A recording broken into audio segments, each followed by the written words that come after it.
السلام علیکم کتونکو ستاسو په درانه خدمت کې یو بیا حاضر یو له یو نوي ویډیو سره هیله لرم ستاسو به جوړ روغ او خوشحاله یاست. الله تعالی چې انسان حیوان پیدا کړی دی نو دغه دواړو ته د خوراک او د څښاک ضرورت شته او بیا مختلف قومونه د مختلف ملکو خلک د هغو د خوراک خپل طریقې کاري د پخونګه هم او د خوړنګ هم. پښتانه چې د خوراک ډیر شوقیان دي او خاص کار د غوښې او بیا په غوښه کې دوی سجي بیا ډیره په شوق خوري. نن موږ تاسو ته د هغه پوره طریقه درښیو چې دا کباب په څه طریقه پخول کېږي، د مږې انتخاب به څنګه کوې، پخوې به څنګه، اور به په څه طریقه به او پر هغه باندې به مالګه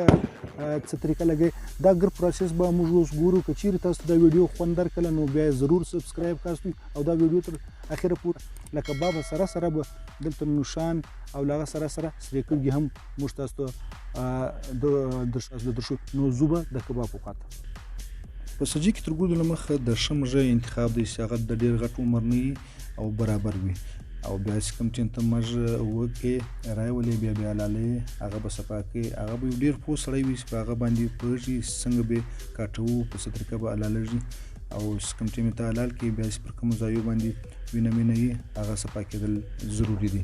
ولې چې دغه سره سره د صفایي بعد بیا یو بله مرحله هم راځي چې ته به باقاعده د هغه سیخان جوړوې. کوم چې دا عمل شروع نو نوشان هم ورسره شروع، ملګرو نوشان هم ویستئ. مړ شي صفا شي یا د صفایي په دوران کې چې کوم له ده د بېکاره غوښ دي هغه کښل دي او سیخان جوړول دي. د سیخ د شا د پښو، د مخ د پښو، د پښتیو سیخان جوړېږي او له دغه سره سره کوم چې سیخان جوړ شي دلته به ډېر احتیاط کوي داسې نه سیخان ته داسې جوړ کړي چې مطلب د پښتیو د ادامو غوښه له نور غوښې سره ګډې شي. چې کوم چې سیخ جوړ شو پر هغه باندې مالګه لګول، کټ کول او له کټه سره سره هغې کې دننه بیا په ډېر ترتیب باندې په صحیح انداز باندې مالګه لګول. مالګه پر خپله اندازه لګول دي. کله ډېر خلک مالګه نه خوښي، د بلډ پریشر مریضان نو سوري ستاسو ملګري مطلب ته خوښۍ ستاسو تجربه یې د هغه مطابق هغه ته مالګه ورکول دي او بار بار په لاس باندې پر هغه باندې مالګه مشل چې مالګه بالکل د هډ دننه او غوښو ته دننه ورننوځي. د شا د پښو، د مخ د پښو او د پښتۍ سیخان به جوړوي او له هغه سره سره مخامخ د چې کومه غوښه پرته وه سپینه غوښه هغه بیا د سیخانو پر سر باندې پیل کېږي. سیخ به په داسې طریقه پوهې چې کوم ټایم دوی سیخ ته ور ولوېږي کله ورو وي په غوښه کې صحیح نه شي بند هغه بیا ښه کېږي، په مځکه ښه کېږي شنني او له هغه سره بیا د مځکې خارې پر هغه باندې شنني. نو سیخ به په ډېر صحیح طریقه چې په هټ کې هم نه وي په غټه غوښه کې چې بیا دی لاندې نه ځي. دا خو د ادامه دغه د پښتۍ د سیخ جوړولو هم یو خپل دغه رنګه انداز دی. ته به اوله وارې مالګه پر لګوې، یو کټ مټ به ورکوې او بیا د پښتۍ به په داسې طریقه جوړوې. ګوره چې ښه کېږي نه، کله کله پښتۍ باندې د په تېره خوا باندې ورکړي نو هغه پښتۍ بیا په سیخ ښه کېږي او پر مځکه باندې شنني. کوم ټین چې دا غوښه پر ولګواستوي بیا به یو 15 منټه ږدوي چې دوی دا مالګه ښه واخلي. چې کله 15 منټه بعد وشي نو بیا هغه سیخان راځي یو مخصوصو ځای چې هلته لرګیان ایږدل کېږي، اول کوچني لرګیان چې دوی اور واخلي او بیا پر هغه باندې غټ لرګیان ایږدل کېږي او سیخان په ترتیب لګول کېږي. سیخانو سره به دومره خیال کوي چې د لرګي د اور او د سیخانو په مابین کې 1.5 فوټ ځای وي او سیخان هم که چیرې ډېر وي بیا نږدې سره ولګوي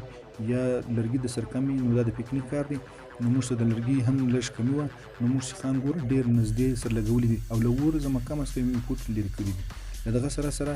کومه چې پاته غوښه ده له هغه سرې کړګي پخول دي چې دا خالي شي په غوړیو کې او مالګه نور په دغه کې خپل کومه سپینه غوښه په دغه کې به هم پخېږي.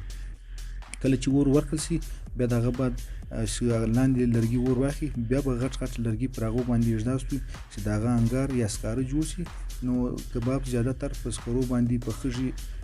د اور د لمبې زه به لږ احتیاط کواسو، کله کله لمبه ډېره ورنږدې ګوره تاسو فاصله وګورئ کم از کم 1 فوټ 1.5 فوټ فاصله په مابین کې ده. وخت پر تېرېږي دغه رنګه د کباب رنګ هم بدلېږي، اور هم کمېږي، سکاره زیاتېږي. د کباب دا یو خبره په ذهن کې وساتو چې کم از کم 2.5 غنټې خو ضروري دي د ځای دپاره او که چیرې مږ لږ سور وي بیا یو 10-15 منټه زیات هم ورکولی شو. خو د سجي چې ښکاره سجي ده هغه موږ وینو چې د سجي کوم ټایم پخېږي په خپل رنګ باندې هم معلومېږي و سړي ته درک لګېږي. نو کوم ټایم چې اور بلي تاسو کوشش کوئ چې هغه سکاره ورمخته کوئ او نور چې کوم انګار دي هغه سکاره او انګار ورمخته کوئ نمبر شاته خلاصو چای نو ستړیا وي تورې شنې چای هم سره ضروري دي وخت پر تېرېږي نو د اور لمبې کمېږي سکاره زیاتېږي سکاره ورمخته کول لمبې راشاته کول ولې چې داسې نه چې دوږې نه درځوئ کله کله لرګي لانده وي نو بیا په ده کې د دوږ خطره وي او د کباب خوند هم خراب کوي د اور دا سلسله کم از کم اور د لمبې کم ټایم پورې سکاره نه جوړ شوي دا لمبې به متواتر هم شروع خو کوشش کوئ د اور لرګي راشاته کوئ او سکاره ورمخته کول پکار دي له دغه سره سرې کړکۍ هم شروع وي تاسو به د سرکړکۍ دیګونه او د دغه اواز به هم اورئ ډېر خوندور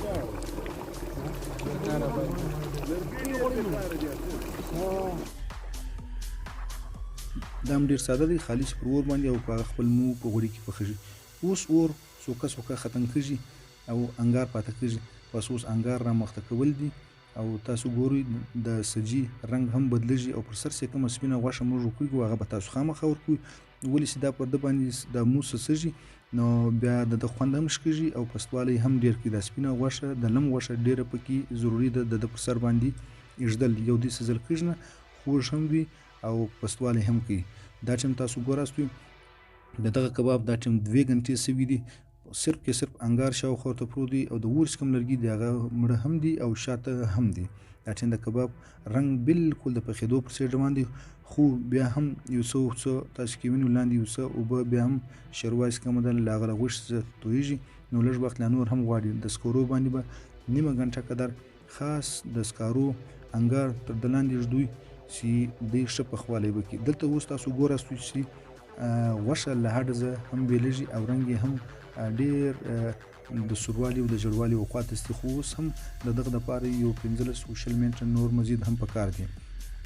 اوس په تاسو مزید اوس ودا ته وګورئ چې د رنګ به نور هم برابر سي دا ټیم مزید په دنګ وخته روان کتونکو دا ټیم بالکل کباب تیار دی دا ټیم د 2.5 غنټې پر سوي دي د کلر تاسو وګورئ نو پر سر سپینه غوښه هم بالکل وچوالي ته تللې ده او غوښه له هډو سم بیل ده او رنګ هم تک سور سوی دی چې بالکل دا ټیم اوس دا پخه دنګ تر باندې پخه ده کله چې کباب پوخ شي بیا نو سپیشلیست سړی بیا په کپړه یا په کاغذ باندې له شیخانو دا ډیره ګرمه ده غوښه دا له شیخانو زره باسي او په یو مخصوصه تال په یو مخصوصه شی باندې ږدي او ګر له شیخانو زره وباسي پر یو ځای باندې کې او دغه باسي بیا څولې مېلمانې د هغو په مناسبت باندې هغو قدر بیا یې کاټوي او خاص مخصوصه خلک هغه په دغه باندې پوهېږي د چاړې په ذریعه د لاس په ذریعه باندې هغه کاټوي ګرد غوښه کاټ کړي بیا دوی دغه غوښه په ترتیب باندې سوري مېلمانې هغو قدر ډیشان هغو قدر پلیټونه پرېږدي خاص خیال به ساتو چې غوښه له تاسو هر ډول غوښه درځه جلا نه شي کله کله دلته ورته ګورو یو داسې کشي دا سړي سر چا سره ډول پیچان نه غوښه دی په لاس سره کشي نو له هر ډول غوښه سره پرېږدي اخري هغه مرحله چې د خوراک مرحله راځي نو دا ټیم د پکنیک څخه ملګري دي دا غوښه کباب او سره سرې کړي دا بالکل تیار دي د غوښه ډېره خوندوره ده دا ټیم چې موږ کوم ټیسټ ګورو خوند یې ګورو زموږ ملګري د پکنیک څخه ملګري د اګر په لګیا دي ډېر ښایسته کباب پخ سوي دي تاسې هم ټرای کاستئ په دغه ترتیب باندې مالګه سکې ور ولګوئ د مالګې دپاره ور ټایم ورکړئ 2.5 غنټې ټایم ورکړئ چې د کباب په صحیح طریقه پوخ شي او وقتاً په وقتاً یې ګوراستئ د دغه خیال وساتئ چې درځه ونه سوځل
بس دلته نظر سم سلندر راکټ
سر سر زنزو بیا بڑی کی بیا سمی